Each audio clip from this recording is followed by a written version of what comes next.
The email came through a Proton Mail account. No name, no identifying details, just a subject line that said I was there in 1998, and 14 paragraphs that changed everything I thought I knew about what the Park Service really does. This ranger, we'll call him John, worked the North Rim for 12 years. The North Rim, that's important. It's only open May through October. Gets 1/10 the visitors of the South Rim, and it has areas the public's never seen, never will see. Areas that have been restricted since 1956. Let me tell you something most people don't know. The Grand Canyon has multiple no-access zones, not just dangerous areas. Forbidden. You need special clearance to enter. They'll tell you it's for archaeological preservation, native sacred sites, wildlife protection. And yeah, some of it is. But John's email? It suggests something else entirely. September 15th, 1998. John was doing a routine patrol near Tapeats Creek. That's the northwestern section, maybe 8 miles from the nearest trail. His job that night was checking seismic sensors. The park has dozens of them. Officially, they monitor rock slides. Unofficially, John says they track something else. Around 11:20 p.m., he saw it. Not a shooting star, not a plane, a blue-white light moving wrong, stopping, starting, dropping altitude in steps, like it was descending stairs in the sky.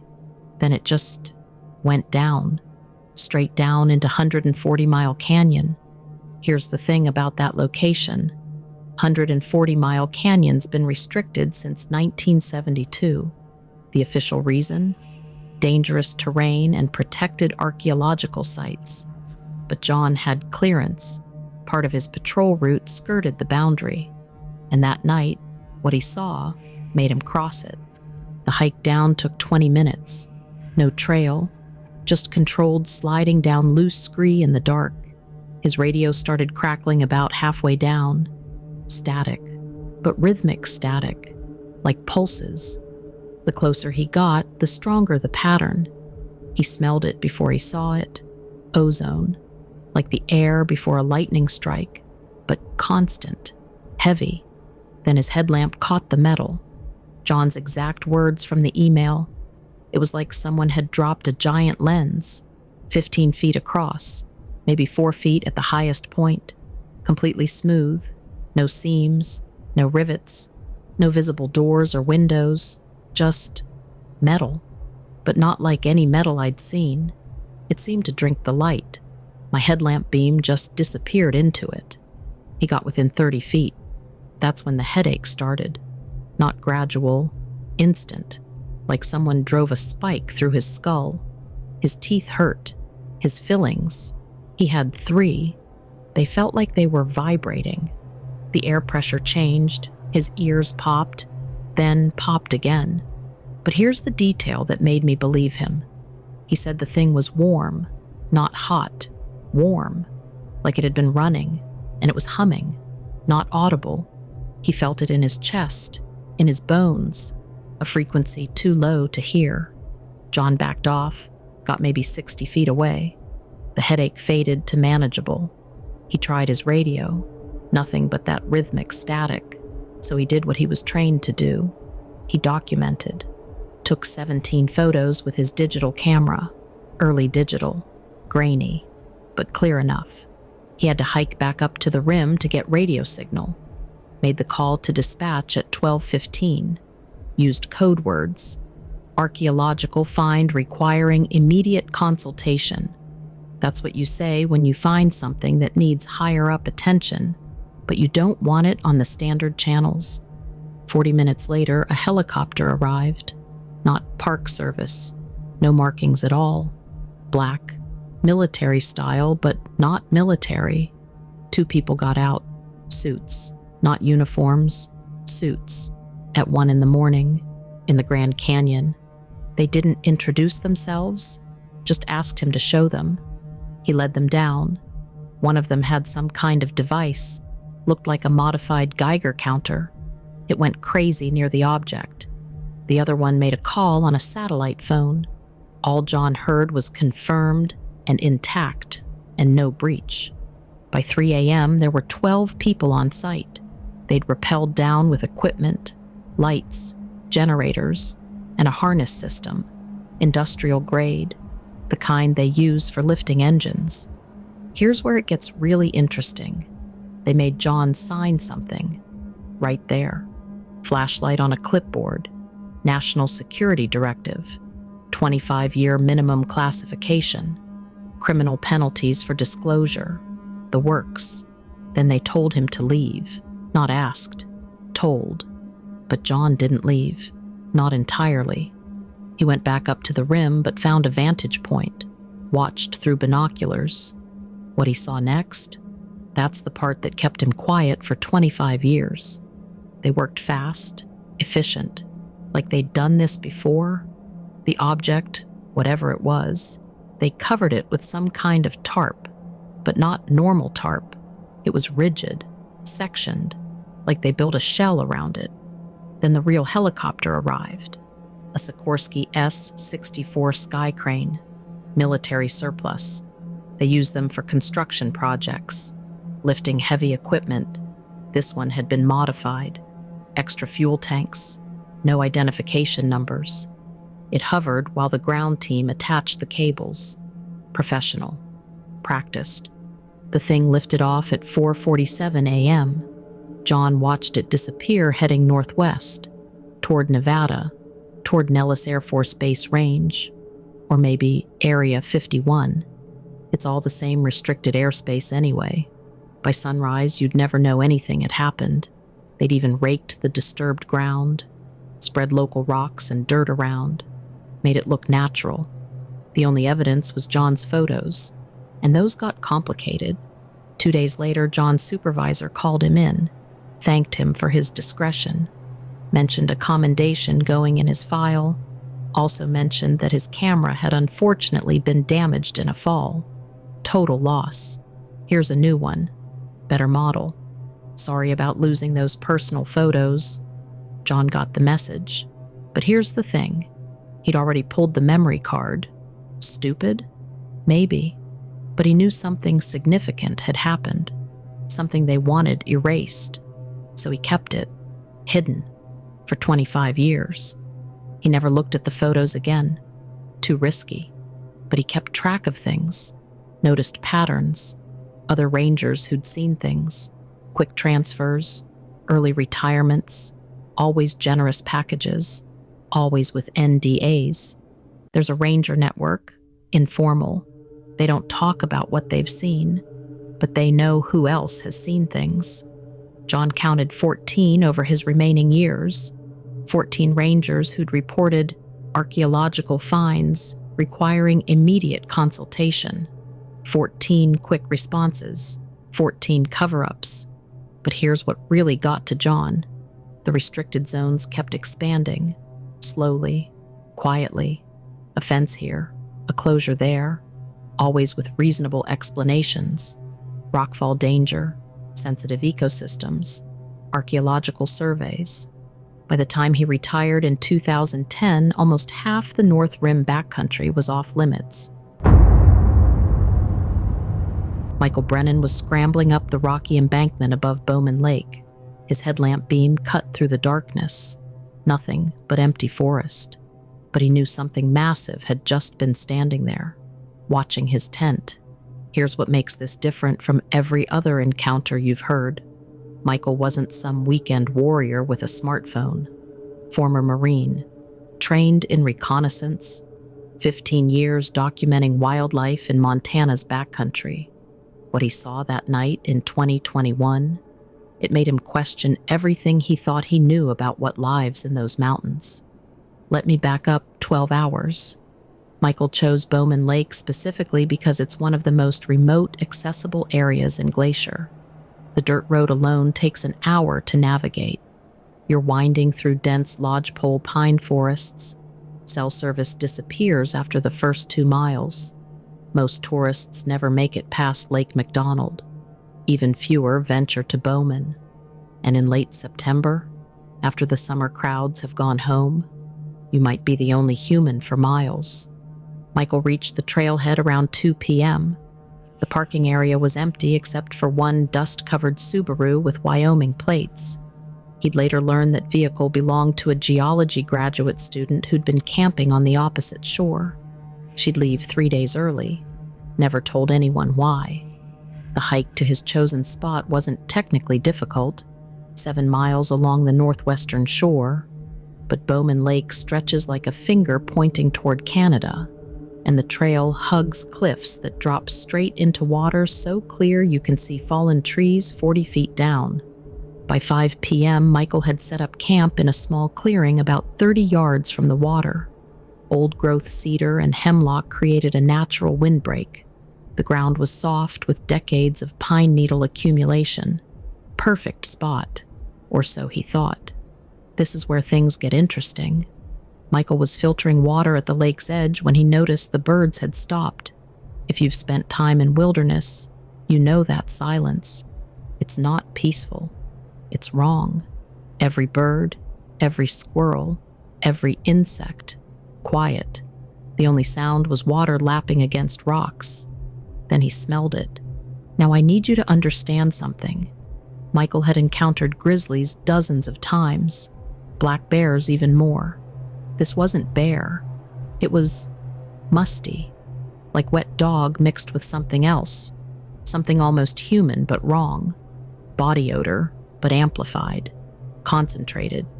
He stood up slowly, scanned the tree line. Nothing. But that smell kept getting stronger.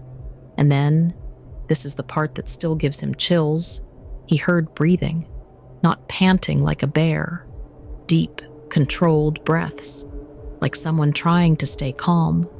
Michael backed toward his camp, kept his bear spray ready.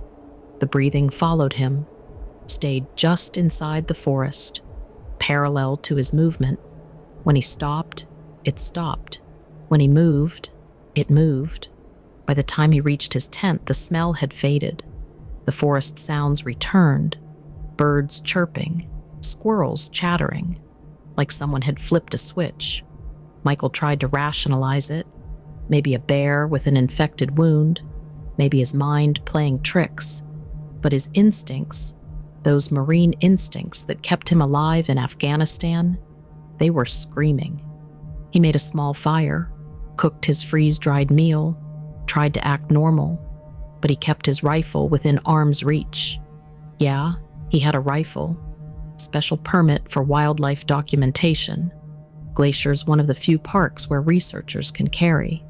Thank God for that. Around 9:30, he heard the first crack, not a small branch, something thick, like a baseball bat snapping. Then another, measured, deliberate, circle pattern around his camp. Whatever it was big, and it was testing him. Michael stood up, grabbed his flashlight, one of those 2,000 lumen tactical lights, swept it across the forest. The beam caught something. Eyes, but not at ground level, not even at normal human height. These were 8, maybe 9 feet up, and they didn't reflect like animal eyes. They absorbed the light, just darkness where eyes should be. He'll tell you he's not proud of what happened next. He yelled, not words, just noise, primal. The eyes blinked once, then gone, but the presence remained. He could feel it, watching, waiting. Michael didn't sleep. He sat by that fire with his rifle across his lap until 3 a.m. That's when everything changed. That's when it decided to show itself. The moon had set. Only light came from stars and his dying fire. He was adding another log when he heard footsteps, not the careful pad of a bear, bipedal, heavy, each step deliberate, coming from the lakeside. Michael grabbed his headlamp, clicked it on. The beam caught movement, massive, dark, walking upright along the water's edge. It stopped, turned toward the light, and for 3 seconds, he counted. They looked at each other. This is how he describes it. 7.5, maybe 8 feet tall, covered in dark brown hair, but not like fur. More like hair, long, matted in places.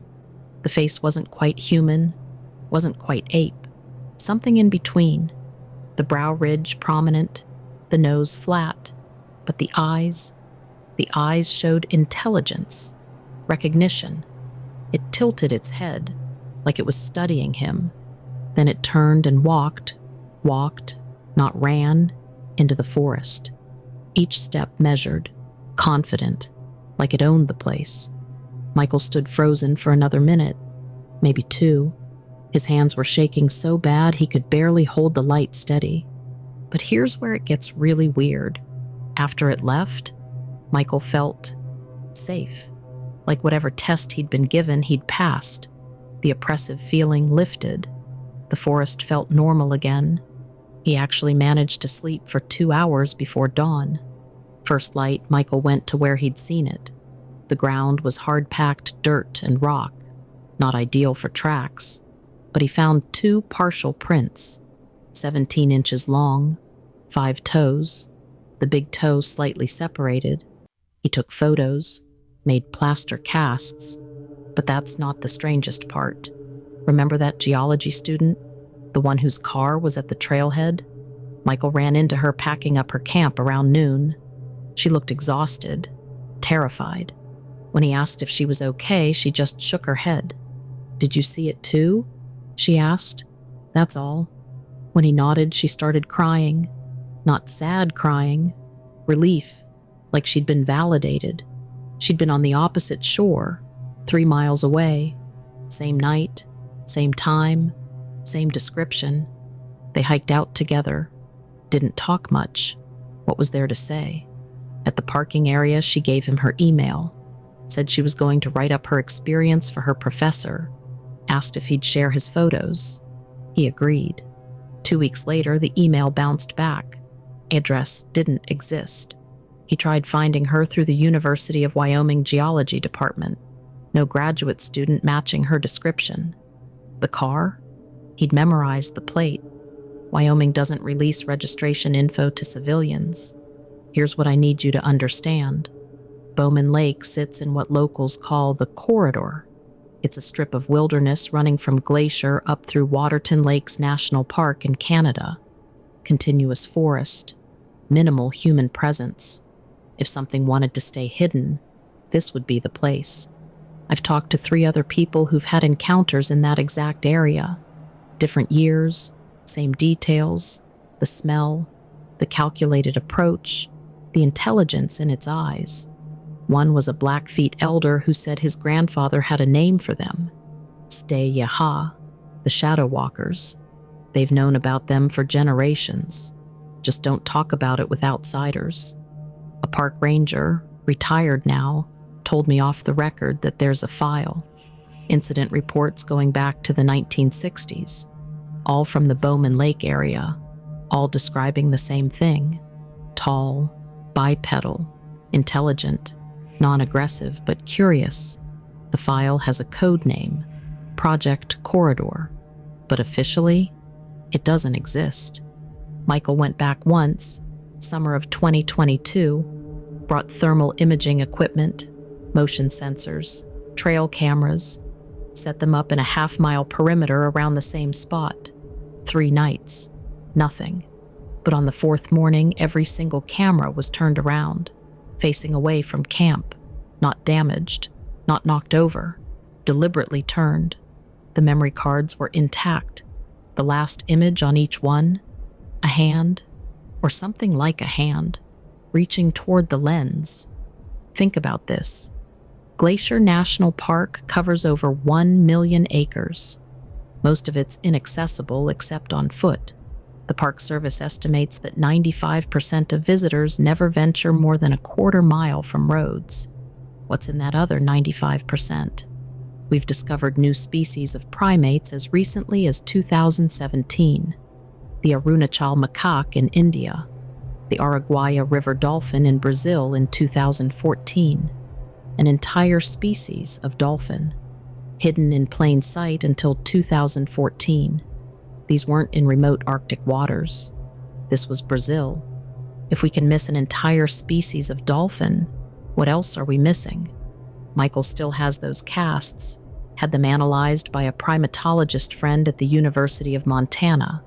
Unofficially, the foot structure doesn't match any known primate. The gait pattern suggested by the toe positions indicates a weight of 400 to 500 pounds. The dermal ridges, yeah, footprints can have those. They're primate-like, but unique. But here's what haunts him, that moment of recognition. It knew what he was, and it wanted him to know that it knew, like it was saying, "We've always been here. You just finally saw us." The Blackfeet elder told him something else. They don't fear Stay-Yaha. They respect them. They're the old inhabitants, the ones who chose to stay hidden when humans spread across the continent. Smart enough to avoid us, strong enough not to need us.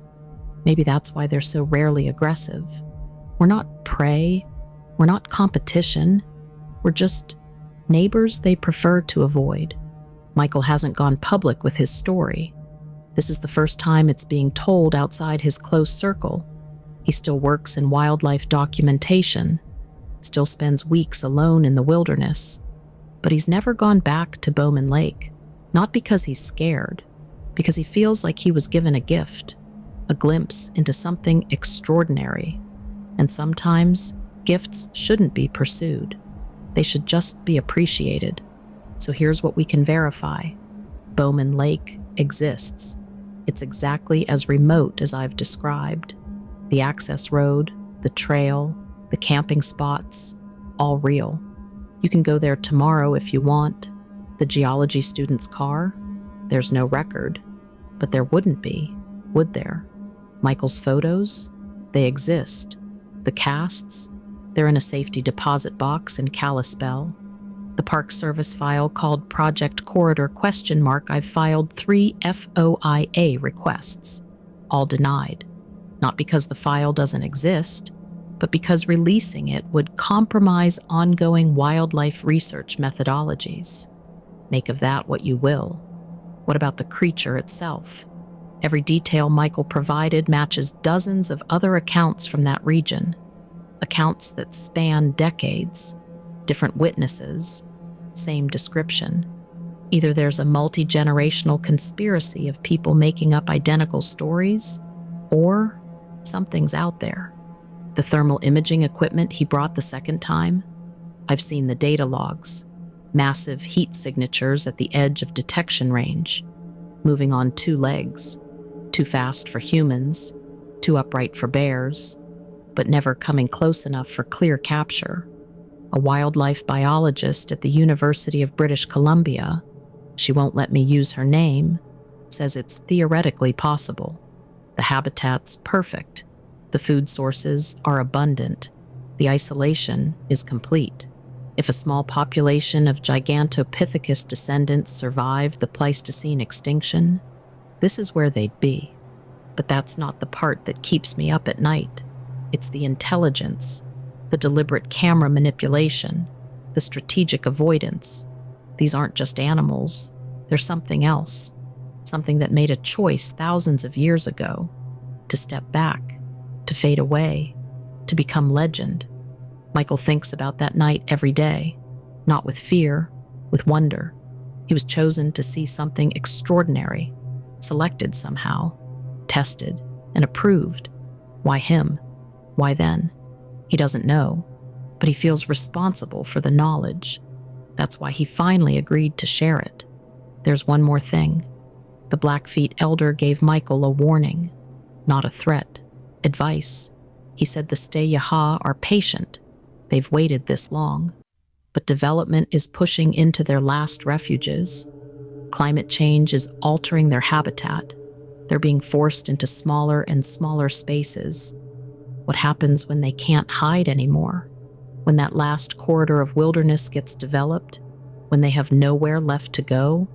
The elder said they won't attack. That's not their way. They'll just end, fade into nothing, and we'll never even know what we lost. A parallel intelligence, a cousin species, a living reminder that humans aren't the only ones who chose consciousness. So I leave you with this. Bowman Lake is still there. still remote, still wild. On certain September nights when the temperature drops and the moon is new, something walks those shores. Something that shouldn't exist, but does. Something that watches and waits and remembers when the world was different. Michael Brennan knows what he saw. The geology student, wherever she is, knows what she saw.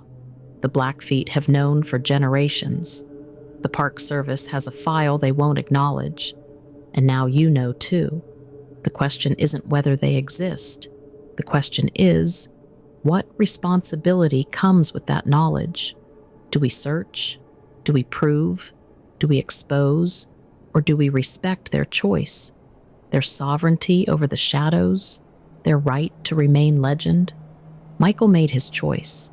He documents other wildlife now. Bears, wolves, eagles, things that don't mind being seen. But sometimes, on clear nights, he'll step outside and look toward Glacier, toward Bowman Lake, and he'll wonder if they remember him too. The human who saw, the human who didn't pursue, the human who kept the secret. Until now.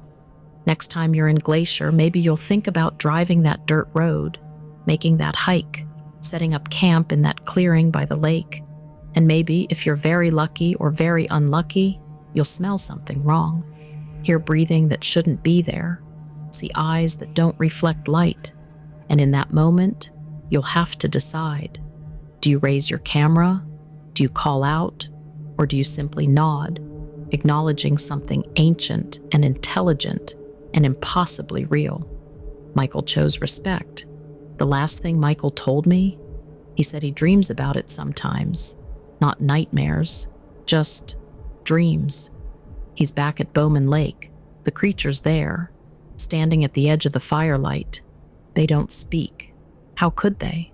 But there's understanding, a recognition that they share this world. Two intelligences, two paths, both valid, both real.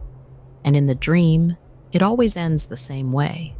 The creature turns to leave, but before it disappears into the forest, it looks back, and it nods, just once,